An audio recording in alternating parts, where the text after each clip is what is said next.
नमस्कार, चैप्टर 9 कर रहे हैं। चैप्टर 9 का अभी हम कवर करेंगे सेक्शन 136 से सेक्शन 143 तक।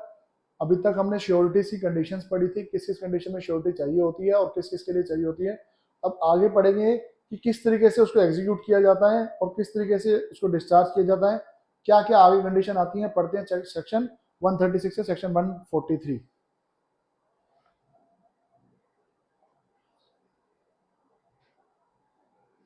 सेक्शन 136 बताता है order to give securities.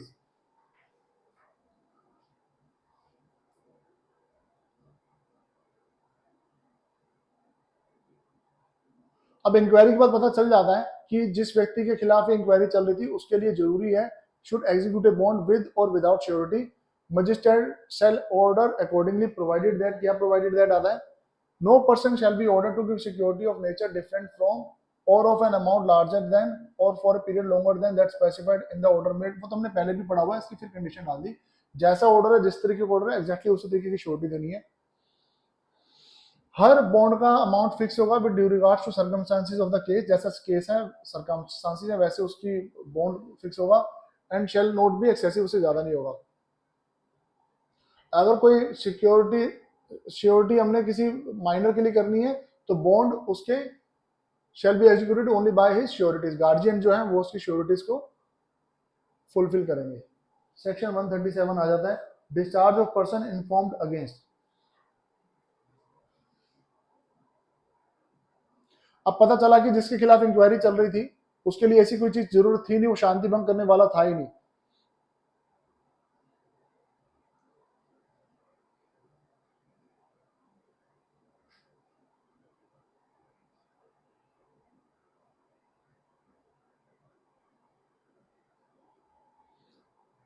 Right, तो अब वो बंदे ने कुछ गलत काम किया ही नहीं था। Person in respect of whom the inquiry is made should execute a bond।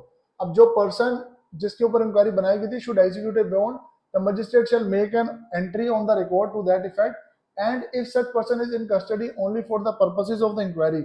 अगर कोई बंदा सिर्फ इंक्वायरी के लिए कस्टडी में था shall release him, और if such person is not in custody shall discharge him। और कस्टडी में नहीं था तो उसको उस केस से बर्खास्त कर दिया जाएगा। सेक्शन 138 पे आते हैं। सेक्शन 138 है commencement of period for which security is required. Security किस पीरियड के लिए चाहिए, वो पीरियड कब से स्टार्ट होता है। अब सेक्शन 125 और 136 था जिसके खिलाफ इंक्वायरी चल रही थी, ऑर्डर निकाला गया था और जब ऑर्डर बनाया गया, सेंटेंस उसको दिया गया for undergoing the sentence imprisonment the period for which such security is required shall commence on the expiration of the sentence. तो पीरियड कितना रहेगा, जब तक वो सेंटेंस खत्म नहीं हो जाता तब तक उसका सिक्योरिटी का पीरियड रहेगा बॉन्ड में। In other cases such period shall commence on the date of such order. Other case में क्या है, ये तो ऊपर कौन सा केस था, दोबारा पढ़ते हैं। If any person in respect of whom an order requiring security, कोई व्यक्ति in respect of whom an order requiring security, जिसके लिए ऑर्डर दिया गया है सिक्योरिटी की रिक्वायरमेंट के लिए, is made under the section 125 और 136 के तहत ऑर्डर निकाल दिया कि इनकी वजह से इसको सिक्योरिटी देनी पड़ेगी। Is at the time such order is made, जब ऑर्डर बनाया जा रहा था या सेंटेंस किया जा रहा था और अंडरगोइंग अ सेंटेंस ऑफ जब चल रहा था imprisonment, the period for which such shall security is required to commence on the expiration of such sentence। अब उसको जितनी सजा दे दी गई है उसके सजा के साथ ही वो बॉन्ड का पीरियड खत्म हो जाता है। अदर केसेस में क्या होगा, shall commence on the date of such order unless the magistrate for sufficient reason fixes a later date।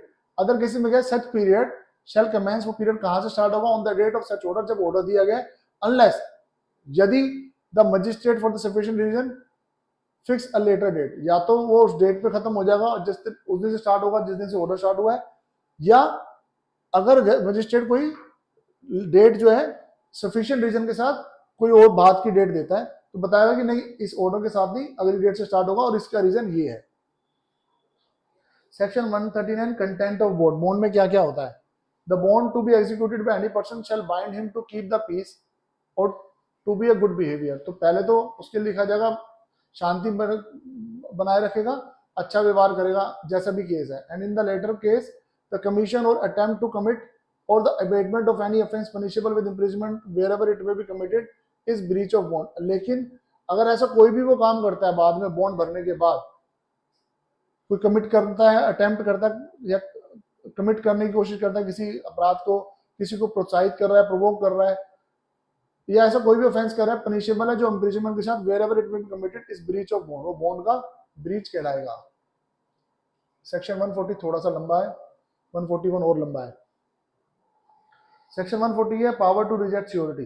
अब आपकी श्योरिटी है, जज को लगा गड़बड़ है श्योरिटी में, तो उसको रिजेक्ट कर दिया जाएगा। कैसे कर दिया जाएगा? Magistrate may refuse to accept any surety offered or may reject any surety previously accepted. जो पहले एक्सेप्ट की थी उसको भी रिजेक्ट कर सकता है, और जो अभी लेके आया उसको भी रिजेक्ट कर सकता है। और his predecessors under this chapter on the ground that such surety is unfit person for the purpose of the fund, कि श्योरिटी जो आप दे रहे हो अनफिट है, right?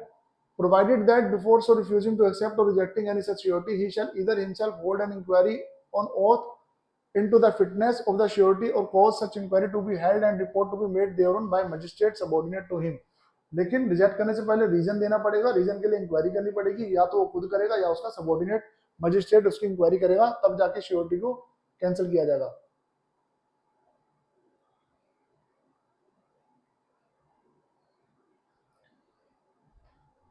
सच मजिस्ट्रेट इंक्वायरी करने से पहले क्या करेगा? रीजनेबल नोटिस देगा श्योरिटी को, and to the person whom the surety was offered, और उस जिसके लिए श्योरिटी, जिस व्यक्ति के लिए श्योरिटी दी गई थी उसको भी नोटिस देगा। And shall in making the inquiry record the substance of evidence, जो जो उसके सामने साक्ष्य प्रोड्यूस किए गए हैं उसके सब्सटेंस को रिकॉर्ड करेगा, जो बताए गए थे, बताएगा कि क्यों हम आपकी कैंसिल कर रहे हैं।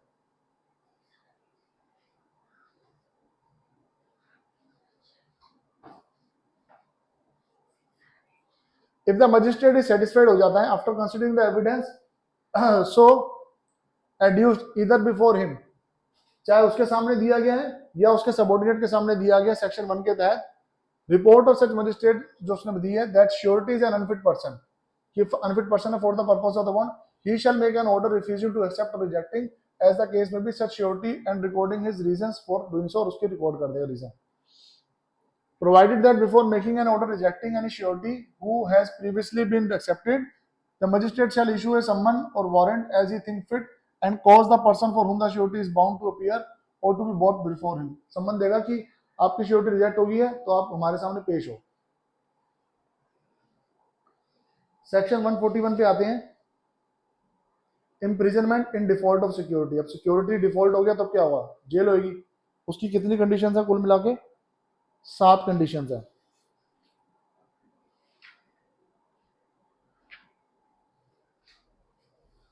पहली कंडीशन में, इफ एनी पर्सन जिसके लिए ऑर्डर किया गया सिक्योरिटी देने के लिए अंडर सेक्शन 127, 136 के लिए सिक्योरिटी नहीं देता डेट पे या उससे पहले, जिस दिन उसको सिक्योरिटी देनी थी, he shall accept in that case hereinafter mentioned to be committed to prison, or if he is already in prison be detained in person। या तो जेल हो जाएगी या तब तक जेल रहेगी जब तक वो श्योरिटी नहीं देगा, या जेल में है तो उसको पीरियड बढ़ा दिया जाएगा जब तक वो श्योरिटी का पीरियड पूरा नहीं होता।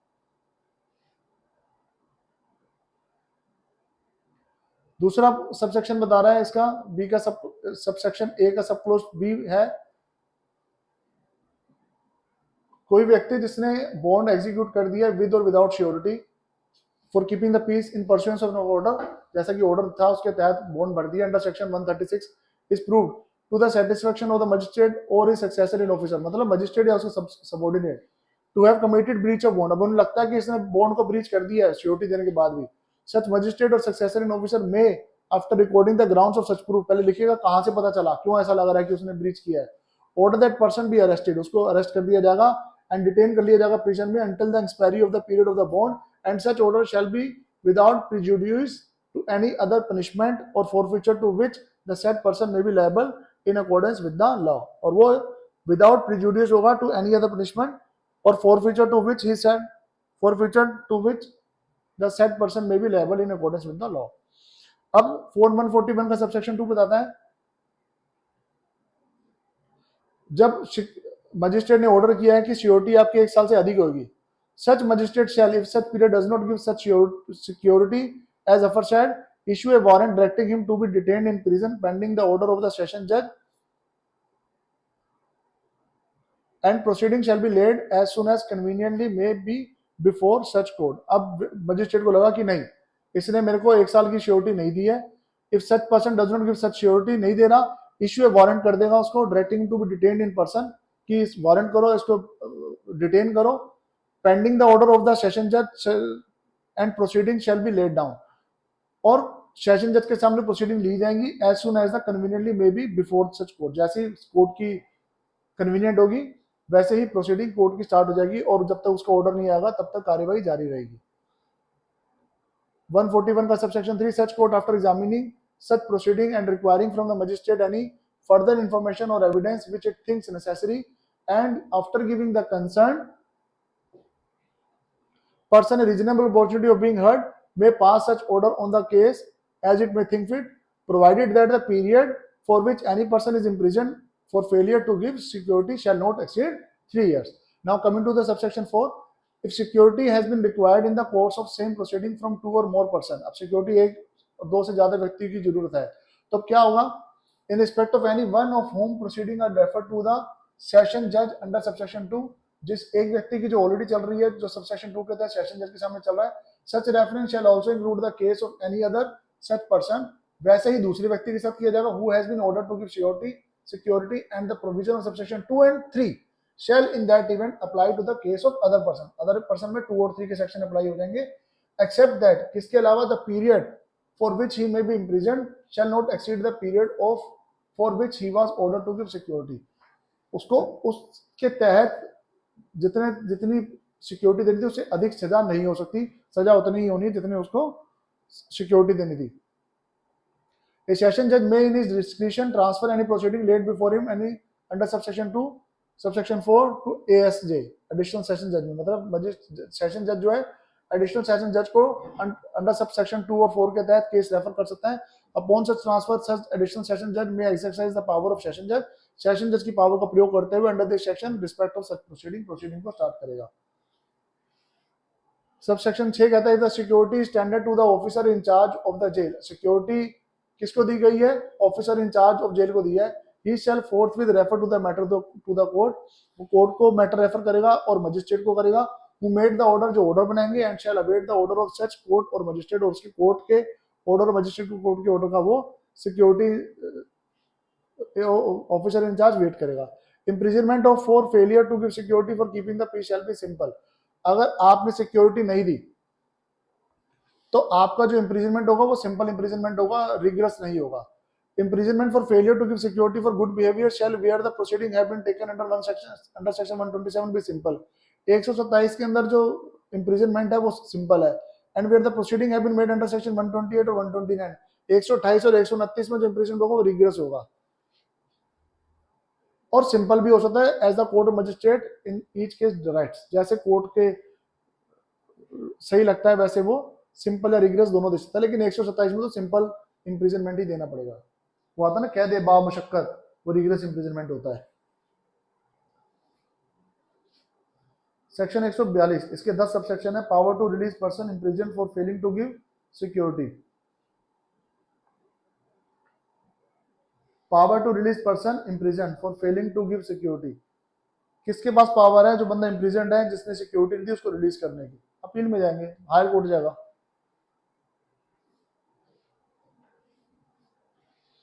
Whenever DM in the case of order passed by an EM under section 136 or CJM in any other case, DM EM के केस में अंडर सेक्शन 136 में या CJM किसी भी केस के अंदर ऐसी ओपिनियन रखता है that any person imprisoned for failing to give security in this chapter may be released, कि जिसने इम्प्रिजन दिया गया है वो उसको रिलीज किया जाता है without hazard to the community, समाज को वो नुकसान नहीं पहुंचाएगा, टू एनी अदर पर्सन या किसी और व्यक्ति को हानि नहीं पहुंचाएगा। He may order such person to be discharge, EM के केस में डीएम करेगा, सीजीएम एनी अदर केस में करेगा, डिस्चार्ज कर देगा वो कि नहीं ये अच्छा बंदा लग रहा है, खराब नहीं है। Whenever any person has been imprisoned for failing to give security under this chapter, the High Court or Court of Session, अब किसी को जेल होगी है, हाई कोर्ट या कोर्ट ऑफ सेशन, या जहां पे वो ऑर्डर पास किया गया था वहां DM in the case of order pass by executive magistrate under section 136 और CGM any other matter may make an order reducing the amount of security, वो कहेगा चल अमाउंट कम कर दो और नंबर ऑफ सिक्योरिटी कम कर दो, या टाइम कम कर दो विच सिक्योरिटी हैज बीन रिक्वायर्ड, कि सामने वाला बंदा कर सके, मतलब सजा देना नहीं है, सिर्फ कायदे में रखना एक नियम है। Subsection 3 an order under subsection 1 जो ऊपर पढ़ा है may direct the discharge of person either without condition और अपॉन एनी कंडीशन। अब उसको डिस्चार्ज करने के लिए कह दिया, उसको कंडीशन लगा भी सकते हो और नहीं भी लगा सकते, बट वो कंडीशन खत्म हो जाएगी जब वो श्योरिटी का पीरियड खत्म हो जाएगा, ये सेकंड में बताया गया। सबसेक्शन 4 पे आते हैं। अब वो जो कंडीशन है वो स्टेट गवर्नमेंट भी प्रिस्क्राइब कर सकती है, जो कंडीशनल डिस्चार्ज उसके अंदर लगाया गया।